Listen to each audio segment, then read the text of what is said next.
What's going on? What's going on, everybody? It's your boy, your host, Lonzo Starr, CEO of Konkret Comics, and we are here today. This is our this is a special episode. This is our 10th episode, y'all. So y'all know we just started rocking this thing a couple weeks ago. We've been on the road. We've been going consistent, and we made it to the 10th episode. And we got a special guest for y'all today. My man Deric, what up, though? What's up, man? How y'all doing? Pleasure. Thank you for having me. It's a pleasure. Nah, it's a pleasure you coming through, man. And another brother named Deric as well, because I'm a Deric as well. You know what I'm saying? What's up, man? How you spell yours? I was gonna say that I've never seen no one spell like yours. Mine's Deric. Okay, yeah. Deric, man. My father gave me this name. His name is Derek too. So yeah. It is, man. It's always a good Deric out here. You know what I mean? Oh man, we good people, man. But nah, man. For the people that may not know who you are, you know, I've stumbled upon you across a few television screens, man. Yeah. Doing some notable things. Let the people know, man, who you are and what exactly do you do. What's up? I'm Deric Augustine. I'm from New Orleans. Born and raised. I'm an actor and a writer. You probably see me in shows like All American. I play Clay, the music producer. I play Muhammad Ali on Godfather Harlem. I'm on Swagger. I play Lester Davis. Criminal Minds, Vampire Diaries, Cloak and Dagger, for all you comic book heads out there, and a couple other joints. So, I'm a writer as well. Just finished a novel called Nolans. It's a YA fantasy. It's about black wizards in New Orleans. That's in the final stage of editing now. I wrote this screenplay called The 25th Dynasty, Rise of the Nubian Pharaoh. I wrote that about 6 years ago. Mm-hmm. And now I'm in the process of turning that into a graphic novel. And that's my story. Yeah. Well, everything you just said is definitely Konkret Approved for sure. You know, that's incredible. You mentioned names like you play Muhammad Ali. Is crazy, bro. Oh yeah. It's crazy, man.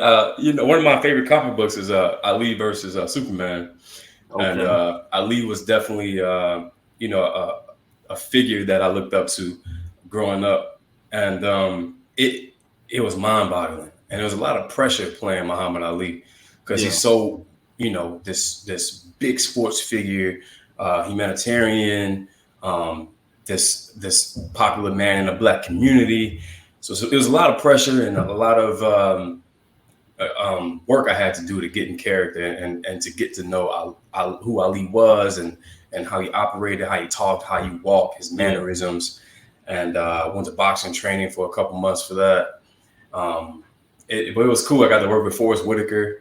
One of my favorite actors. I ain't gonna hold you. I was gonna ask you, talking about the pressure of playing Muhammad Ali, and other things, but the pressure of working with somebody like Forrest Whitaker, how do you train your mind mentally to walk in there and just you know what I'm saying? It's just work for me, man. It's work for me, and I'm a true believer of if you put the work in and you truly perfect your craft, you will be where you need to be. So I knew that I was there for a reason. They chose me for a reason. My hard work put me there for a reason, and I showed up. And I remember after we rapped and we went to the rap party, he was like, Deric, I couldn't imagine somebody else playing that role. You did your thing. So, man, to hear that from somebody like that, Academy Award winner, it definitely solidified the fact that, I'm where I want to be, or I not want to be where I'm where I need to be, because I always want to be better, right? I think as humans, our mental stability is really impacted by progression. So I always want to progress and be better, but that really aligned me with the fact that, man, I'm where I need to be. Before I get into this next question, was there any roles that you had that really caught you off guard? Like, I never think I would be doing this, but Ali was like, oh yeah. Yeah, Ali, man. I didn't honestly. When I auditioned, you gotta think about it. When you audition, you probably auditioning with like 500 other dudes, right? Mm-hmm. And out of those 500, you might get like 100 or 50 from the UK, some from Australia, some from all places of the world, and it's the best of the best. So I was like, man, I don't think I'm gonna get this. It's a long shot, and when we got closer and closer to the final cut downs, I was like, I think I got a shot. Then I got it, and I It was like I said, it was just mind-boggling. But that's the road I was like, man, I couldn't believe it. You feel me? But go ahead.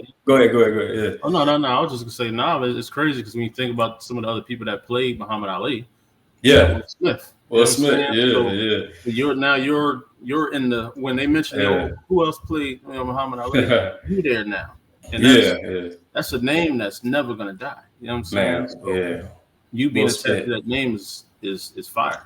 Right, Will Smith is probably my favorite actor of all time. I haven't met him yet. You know, that's the only person I'm like, man, I gotta work with somebody. It's Will Smith. But another project that kind of caught me off guard was I was actually the lead character of NBA 2K20, the video game.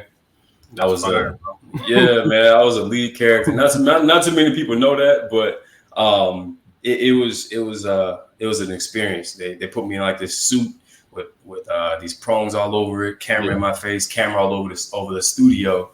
And I worked on that thing for like a year, man. I got to work with like Forrest Whitaker, Rosario Dawson, and some other big names too. Rosario Dawson, fire too. Yeah, exactly. What's cool about her is that she's a comic book creator as well. She did. She wrote a comic book. Oh yeah, she's real deep into the comic world, man. I did not know that, man. Yeah. I did not know that. Oh man, you learned something new. Yeah, I saw her the other day actually at the strike. Yeah, I ran into her the other day. That's what's up, man. Yeah. She dropped a book. The lady that played Maxine from Living Single is into the books as well. Okay. Has a pretty big company as well. I forget her real name, and I feel bad just calling her Maxine. That's all good. Yeah, that's cool. But people call me Clay from All American all the time, so you get yeah. No, I get it, man. But no, that's fire, bro, and that leads me right into my next question, man. Mm-hmm. You know, who or what inspired you to take this journey as far as just not just being an actor, but just being in entertainment in general? My mother, man. My mother had a big impact, a big influence on my career. God bless her soul. She passed away 8 years ago. But it's all good, man. God's will. But you know, I'm a twin. She had twin boys, and she was like, "Y'all gonna make me some money."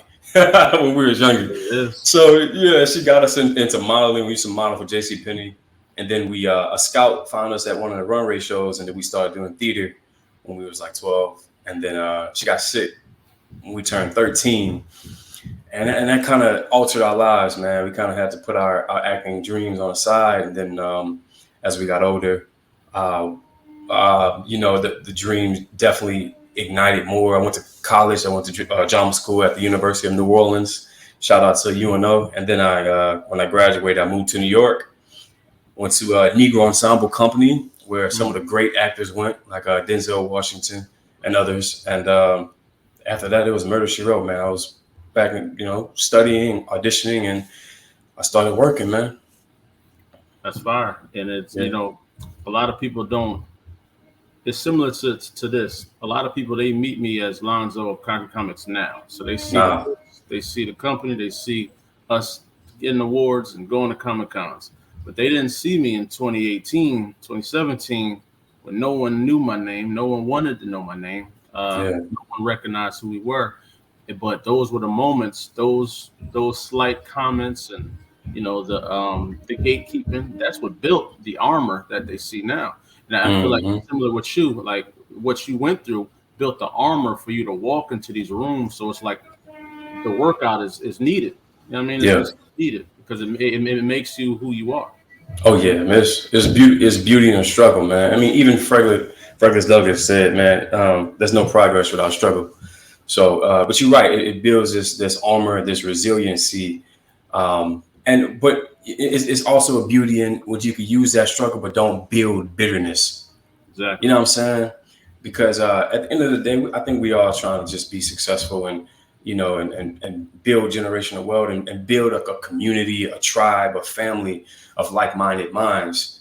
And it takes hard work and dedication. But at the end of the day, man, if you put that hard work in, you have good morals, values, and principles, it will all work out in the end. Because we need good people in this world who are doing great things, like you, like I, like other people.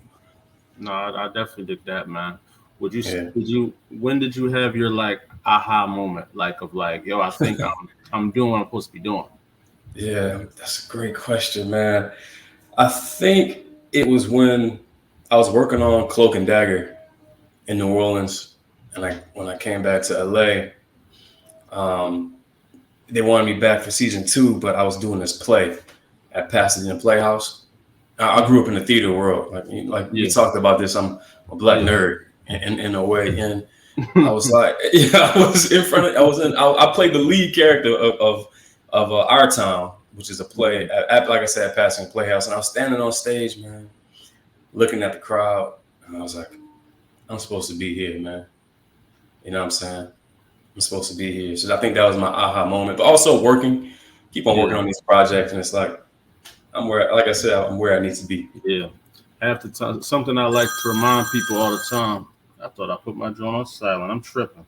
No, a lot of times I tell people, man, when you be praying about what you want, you don't never really see it because you're living in it as it's building. And sometimes people forget to give the appreciation to the first prayer that you made. Like, I've been praying for this. I'm receiving it. Let me stop and praise this for a minute. But the journey's still going. So don't revel in that, because now you got to continue building this empire that you're trying to, form. Yeah. And a lot of people don't really recognize that, man. But I can see from what you're doing and how you don't stop, how you're jumping from acting to literature to now the graphic novel side. You're spreading yourself across the whole platform, where it's like you're shooting in the air, but you're shooting at specific darts. You know what I mean? Shooting at a specific landing post to land somewhere. And I can just appreciate that, man, for sure. Yeah. Oh man, I appreciate that, bro. No, for sure, man. And as far as inspirations, is there any who would you say are some of your top entertainment inspirations? Oh, man, let's see. Like Will Smith, like I said. Oprah, I met Oprah. I worked on one of Oprah's shows. You met the Queen, huh? I met the Queen, man. I met the Queen. Yeah, I worked with her on Queen Sugar, and I met her. And man, she shook my hand. Man, it felt like an angel shook my hand, bro. She looks directly into your eyes, like she's looking at your soul when she's talking to you, bro. I was like, man. Yeah. My mother is a big inspiration to me, man. That's actually my why I keep on going, So I give thanks to my mom for giving me this hustler's mentality and getting me involved in the industry. And I got a couple of mentors. One of my mentors is J. August Richards. I met him on set of this show called Notorious for ABC, and he kind of took me underneath his wing.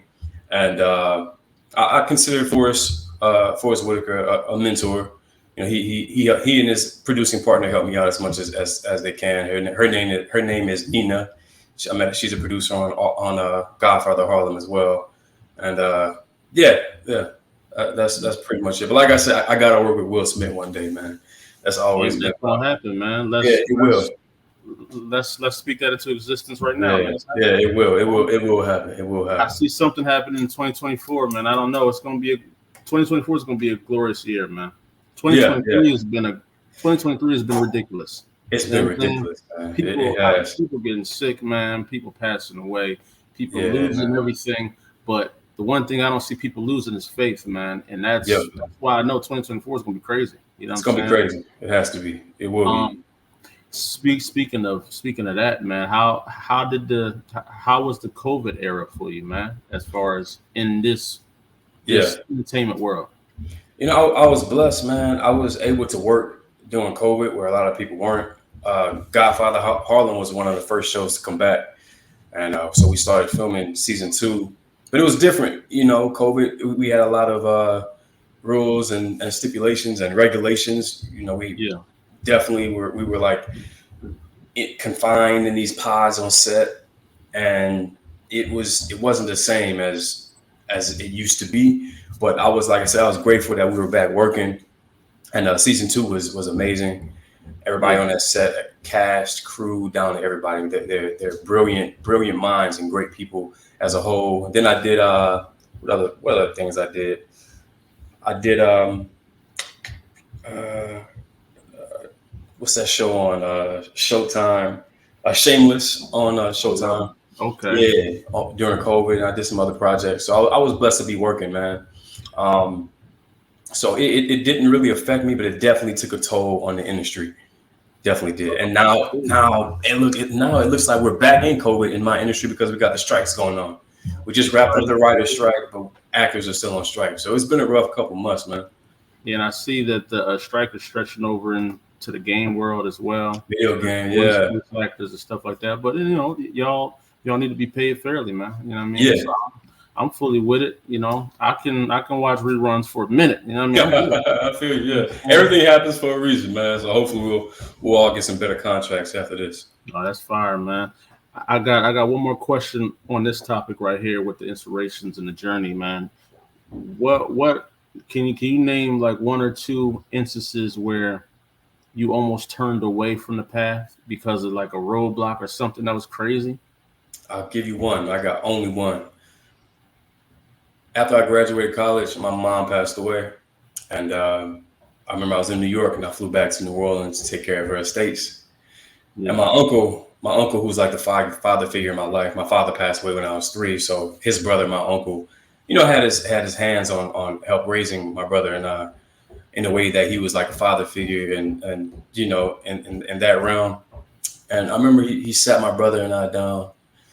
Well, I love my uncle, man. I love him to death. And this was all in good spirits, because as for him, he kind of looked at me like, I'm your child. I'm trying to give you some advice. So he sat me down. He was like, Deric, look, acting, you're not going to make no money right now. You lost your mom. You don't have a dad. I'm not going to take care of you.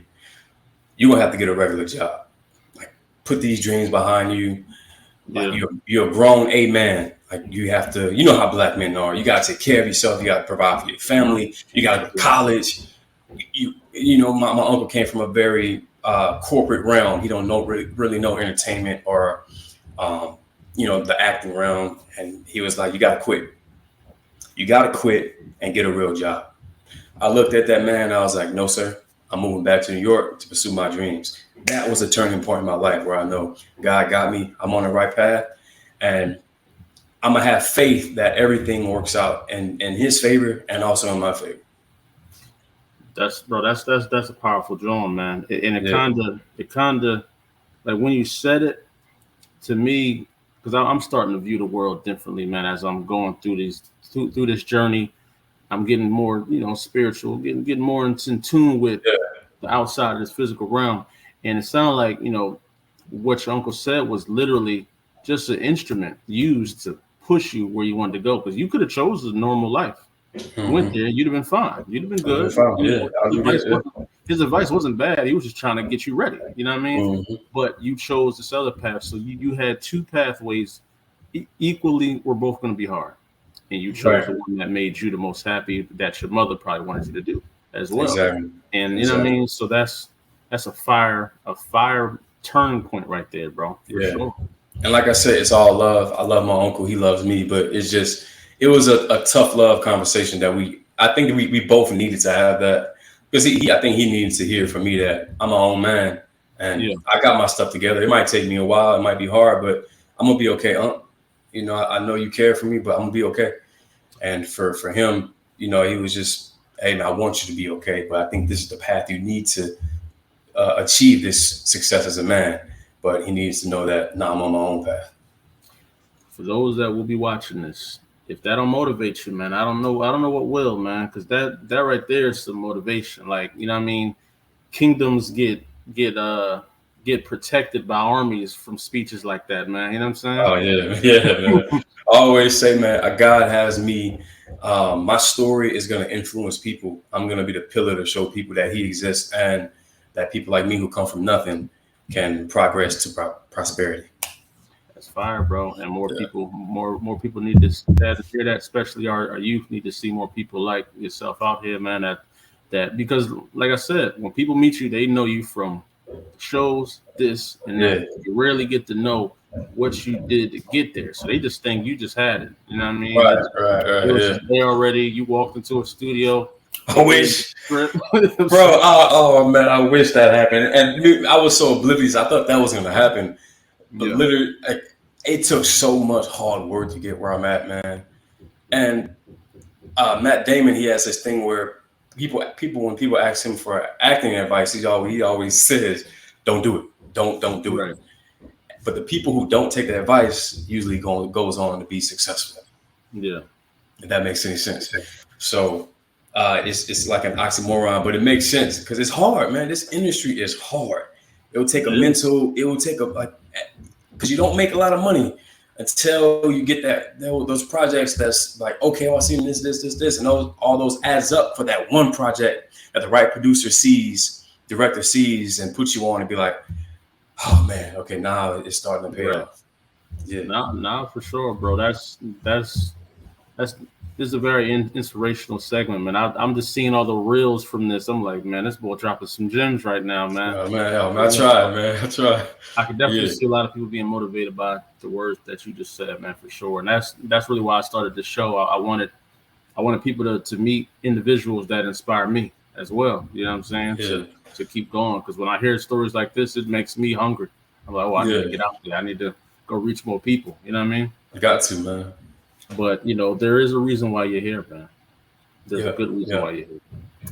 So let's talk about this book, man. What is the 25th Dynasty, man? Talk to me nice. The 25th Dynasty, Rise of the Nubian Pharaoh. Nubian Pharaoh is essentially a black pharaoh, an African pharaoh. Look, man, I got this idea. My great-grandmother, she was of Sudanese descent, which is Sudan, Ethiopia, which is ancient Nubia. And she would tell me these stories about these pharaohs, these kings, these queens.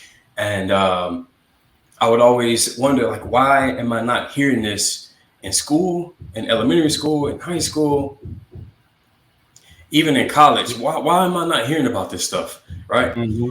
And it started hitting me, maybe because these early Egyptologists, these early archaeologists didn't want people to know that these early pharaohs were black. Successful pharaohs, the early pioneers of the world, the early cultivators of the world.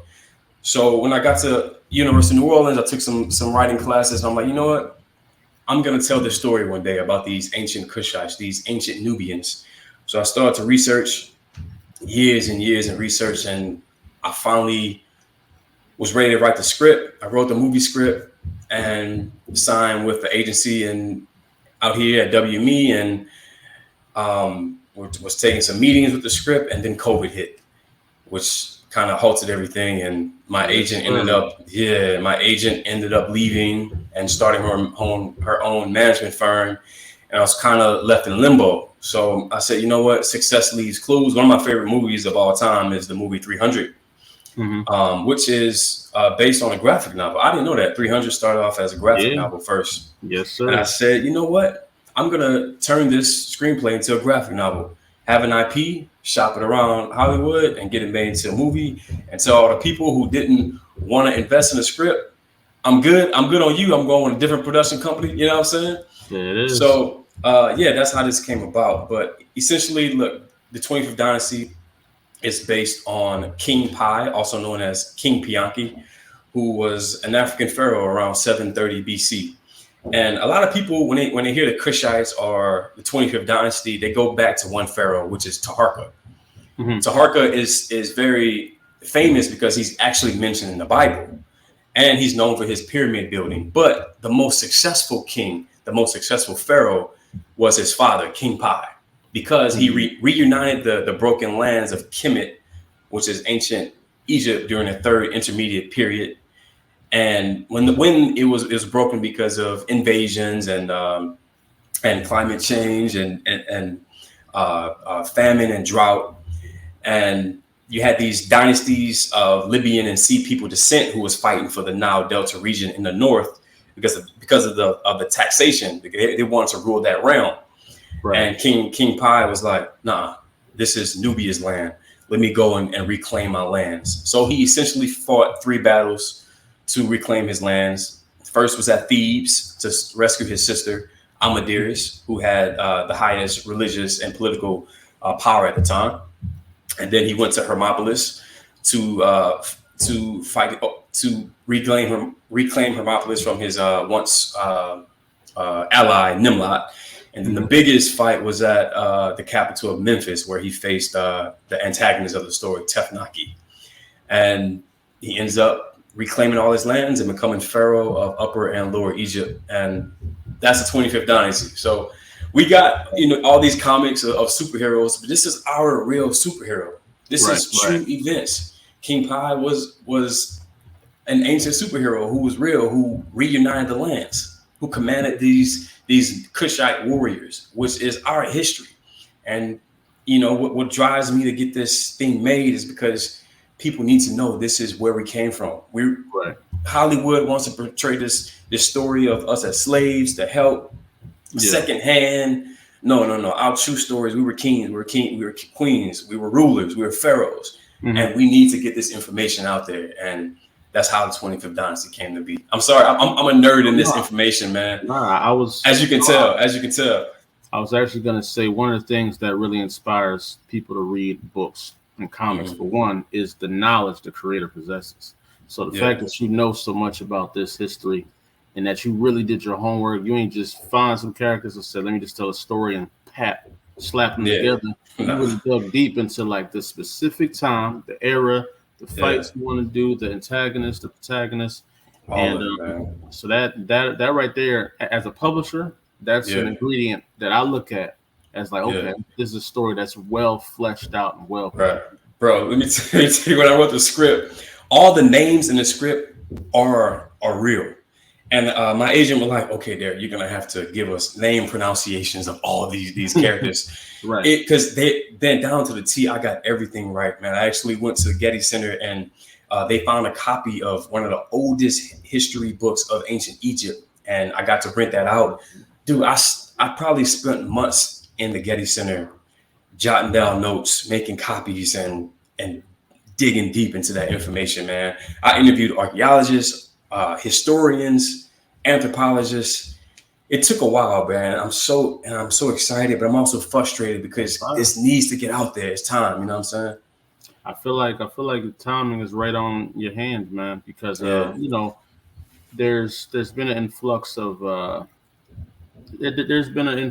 people that are making history pieces, but they're only focusing on one specific spot. So now you have the ability now to not only entertain but educate the masses on a whole nother kingdom that they might not know about. Exactly. That in itself is a seller. And a lot of people need that, and a lot of parents and children need to read that. And that actually leads me to my question: which age range is this for? It's probably young adult to adult.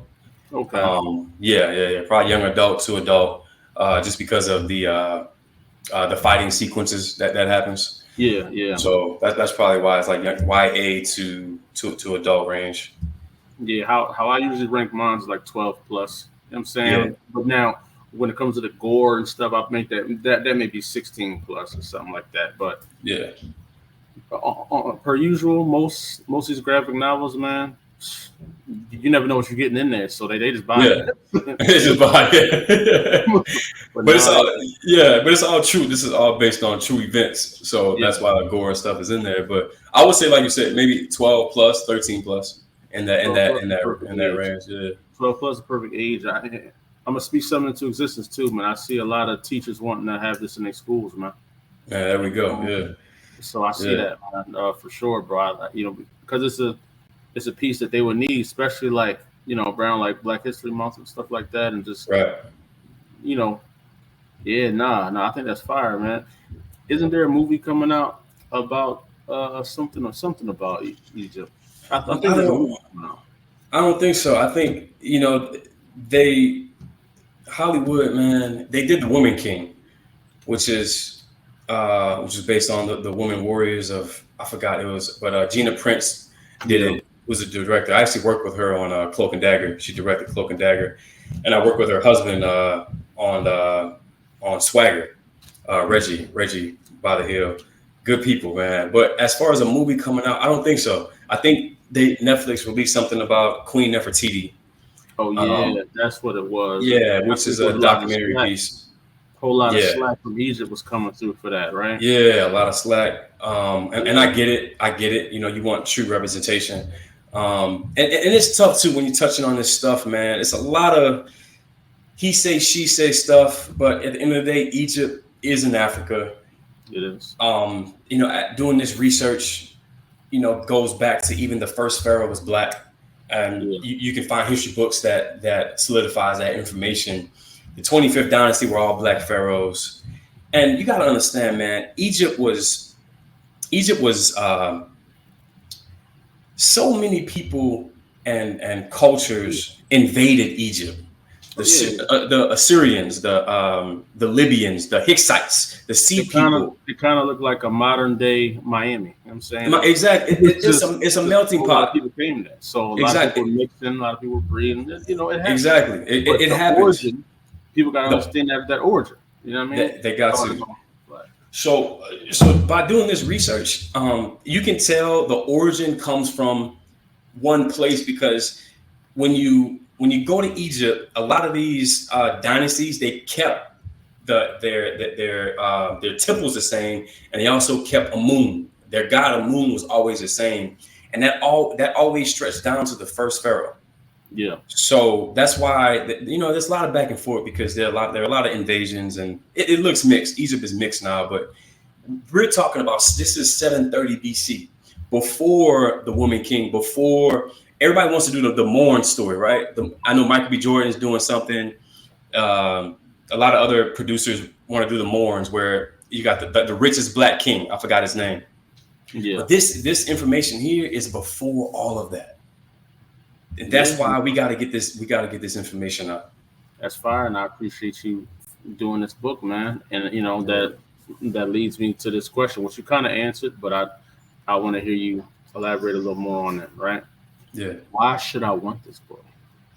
Why should you want this book? Because this book is based on your history, my history, the real, true history of black culture that needs to be taught throughout the world, because it's been foreshadowed for so long. It's been in the backwoods for so long, and it's time. People need to know that this is where we originated from.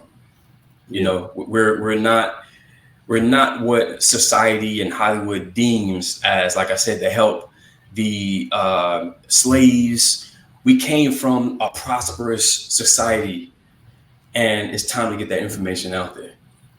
No, for sure. And that's just fire, man. And how are people going to be able to get this book? Is it going to be in stores first? Is it going to be straight to the website, or where's it going to be? Is it going to be on Kickstarter? Man, this. So I'm launching a Kickstarter campaign to help fund. Look, this is indulging and getting in this comic book industry is, man. It's been kind of overwhelming, but I'm grateful for to be a part of it now, and to meet people like you to help me out with the steps. But you know, as I did a lot of research, I got a comic book artist to do some mock illustrations of the storyline for the campaign. So I'm doing the Kickstarter campaign to help fund the graphic novel. The original screenplay is 113 pages. The graphic novel script is about 160 pages. And I did not know this. It's really expensive to get a professional comic book artist to work on you know, your baby, your script, your project, your passion project. And to do that, unfortunately, it takes a lot of funds. So I'm doing the Kickstarter campaign to help with production, as far as like finding comic book artists for illustrations, ink, pencils, coloring, lettering, and mass production and things of that nature. Yeah, not for sure, man. Everything that you mentioned is terrifying, but if you get through it, you know what I'm saying? It's a lot of work, man. Everything you mentioned is completely terrifying, man. But once you get one of these drones in your hand, man, once you feeling that product, man. Yeah. It's crazy. It's a feeling. Yeah, I bet. You know, to see the ideas on that paper, man, is mind blowing. But no, I feel like this campaign is gonna go up, man. All we need is more eyes on it. Let the community know what's going on. Drop it in the right groups on Facebook, stuff like that. Right. It's gonna blow up, man. Because a lot of people they love this type of content, and they like it. It's a fresh idea. It's fresh content. It's not something that I've personally seen out here done in the way that you're doing it. Yeah. And you're doing it on the entertainment and educational side. 300 is one of your inspirations, which I love. 300 for sure. Um, Mm. so it's already got the ingredients, man. It got the ingredients to be a fire story to add to your man cave shelf for sure. Yeah, man. I'm excited. You saw the 16-page pitch deck that I did, man. It's goes to show you I put a lot of work into this, man.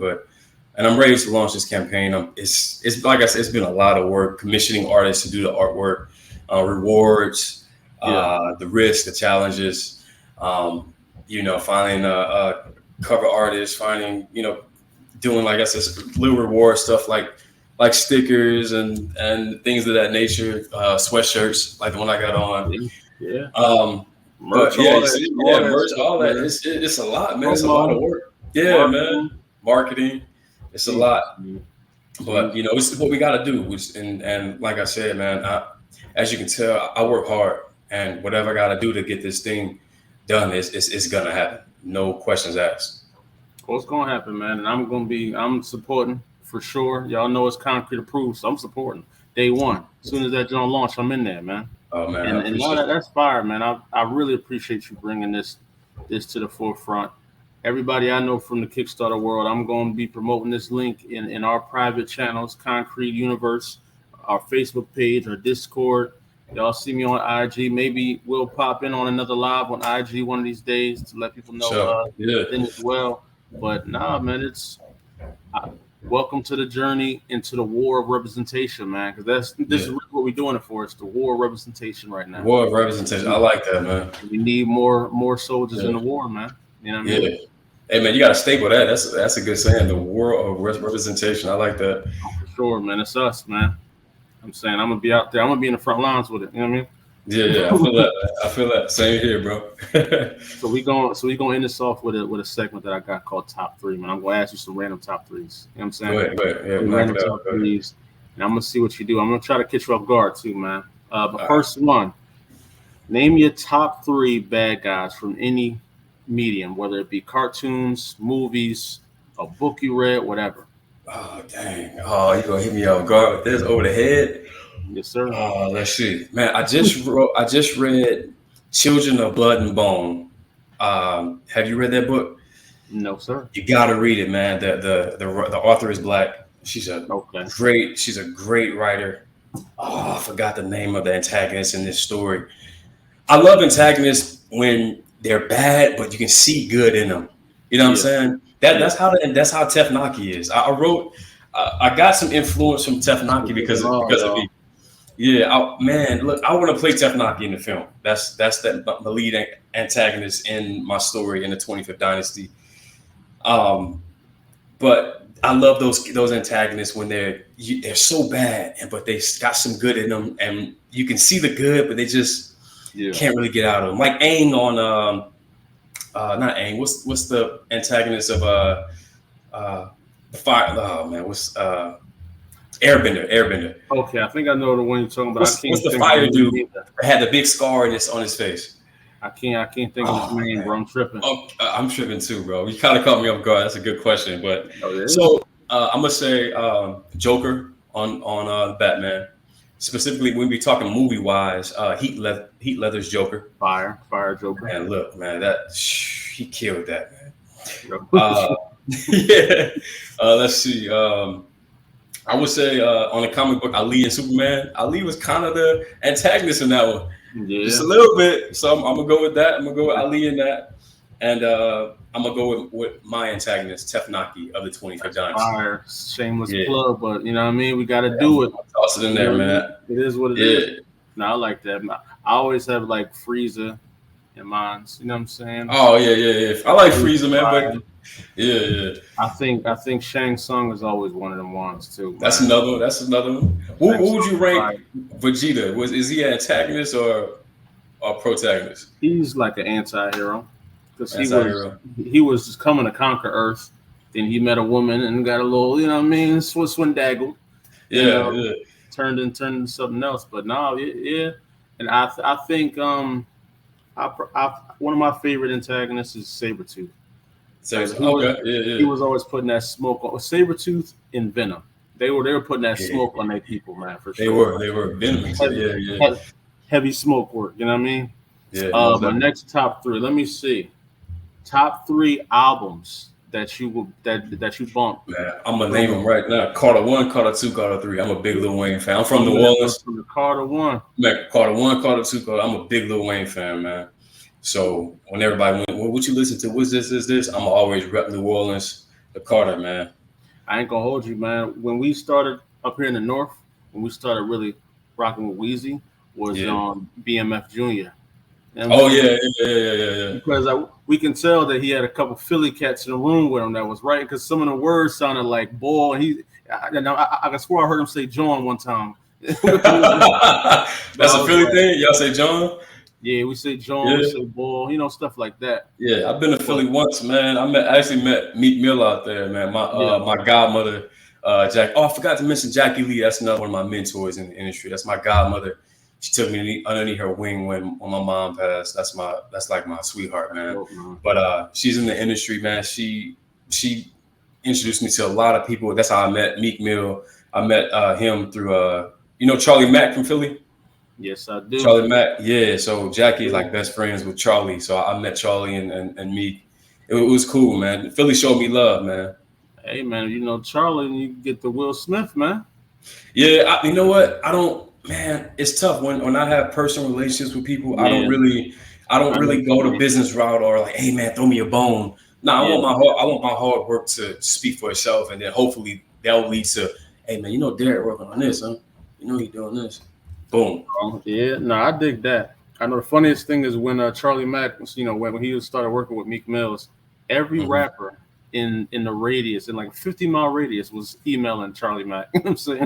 Yeah. Everyone was trying to get on, man, because he had got him with T.I. and the other people like that still coming around. And so Mack been around for a minute, man. Yeah, everybody was on Charlie Mack top, but he did a lot for the community for sure. That's what's up, bro. I guess my last top 3, I want to see if you can answer this one, and if I know what you're talking about. What's your favorite top 3? Your favorite cinematic dishes that you've seen in film, like people eating something, and you was like, "Yo, that food looked crazy." Man, the food the food in the movies. I never like your favorite scene where there was food, and you was like, "Yo, if I could be at that table." For me, I think it's definitely Peter Pan. You know what I'm saying? Okay, yeah, classic. That table was crazy. Yeah. I think Home Alone had a crazy. Home Alone. I would say Home Alone. Yeah. It's always gonna be those Thanksgiving, Christmas movies, man. Oh man, that's another tough. You got some good questions, dog. Catch me off guard questions. For me, I think soul food would be there. Like this Christmas with Chris Brown and them. Talk about that. When they got, man. Yeah, man. Damn, Home Alone. I think Home Alone got the cream of the crop. I think it's just because everybody watched that. You know what I'm saying? His food looked crazy. I don't know what the seasoning was like though, but the food looked crazy. These should look good. But the thing about what's so good about those movies is it's like it brings families together. You know what I'm saying? Yeah. Just like I'm from New Orleans, so we cook gumbo during Christmas and Thanksgiving. And like I said, we during the week, families might fight. But on Sundays, we get together, watch the Saints, and we eat some gumbo. Sundays going on, okay. You feel me? Yeah. I'm a Philadelphia Eagles fan, so y'all killing the game right now, man. Y'all killing the game. One of my other mentors is Morris Chestnut, and he's a big Phillies fan. Oh, he's a big dog. When the Saints lost Sunday, he texted me, "Congrats on your L, little bro." I was like, "Hey man, I'll do that to me." Saints one of the teams that we respect out here in Philly. We hate more than anything. More than anything is the Cowboys. Cowboys. Oh, that's mutual, man. That's mutual, man. We don't like the Cowboys. We don't like the Falcons. But man, y'all got a good team, man. I always feel like the Cowboys shouldn't even be in our division. They should be in y'all division. We should have North Carolina. Y'all should have them. We should. It makes more sense. Theoretically, yeah. I don't know why we have that. Like it don't make no sense. Hey, y'all gonna smack them anyway, so y'all good. Y'all number one. Gonna be number one. Y'all got a great front office. Y'all got great trenches. Games are winning in the trenches, offensive line, defensive line. I think y'all got the #1 offensive line in the league right now. Well, if you listen to Sports Center, man, the Cowboys are the greatest defense they've seen in the last 25 years. You know and look, we know that they are America's team, so they are. Let them talk their smoke. Yo, I ain't gonna lie, sports talk can go on forever, man, for sure. Let's get back. Yeah, it's all good. I went crazy, but no, I mean, let's drop a last gem of inspiration for the people that may be looking at you, listening to the story, and want to know like where do they need to go? Like, how do they know they're on the path? You know what I mean? Yeah, I think this all boils down to what's your why. For me, like I said, my why is my mom. Even though she passed away, she's still looking up on me in heaven. And I continue and strive to make her proud. And also for my future family, like I want them to have a better life than I had. That's my why. That fuels me. And also know who you are. For me, when somebody asks, who's Deric Augustine? I'm a child of God. And I'm doing everything in my power to make the manifestation that he put up on my life come true. And that's by putting in hard work. Because in the Bible, it says, faith without works, it shall not happen. So you have to have faith and work, and it shall happen. That too shall come to pass. So find your why and find out who you are. I'm not saying who are you. Yeah, I'm Deric. I own Konkret. I do this. No, who are you at the soul of your heart? Who are you? You know what I'm saying? Be able to answer that question. And look, I didn't have this realization until later on in my career, because when people would ask me on red carpets, who are you, Deric? I didn't have an answer, and I had to find that. You know what I'm saying? So find out that why, people, and I'm telling you, life will get it. Like I always say, life doesn't get easier, but it always makes a way for you. Because life's hard, you know what I'm saying? Because we're living, because we're of the earth now. We're not where we're supposed to be. So it's not going to be easy, but life will make a way for you. And it will seem to be easier. You feel me? I always hit a one that always gets me is that, you don't go through nothing that you can't handle. You know exactly. Yeah. And to me, that always pushes me like, I know I'm going through some itch right now, but I wouldn't want to go what that person's going through. I couldn't handle that. I couldn't handle this. You know what I mean? Yeah. Everybody's going through something. That's a part of life. Yeah. But you're strong enough to go through it. And you're a walking testament to that, man. I really appreciate you coming through the Konkret Approved. We definitely want to do this again, whether it be on IG or something like that. This will be on YouTube. This will be on our Facebook and our Patreon. People will get to see this as well. Sure. But we definitely got to do this, man. When your Kickstarter drop, bring it right back on here. We're gonna send it through the roof, man. You know what I mean? Yeah, I appreciate that, bro. Hey D, I appreciate you, man. I'm gonna drop my last little pluggy, and then we up out of here. Y'all know what it is. Konkret Approved.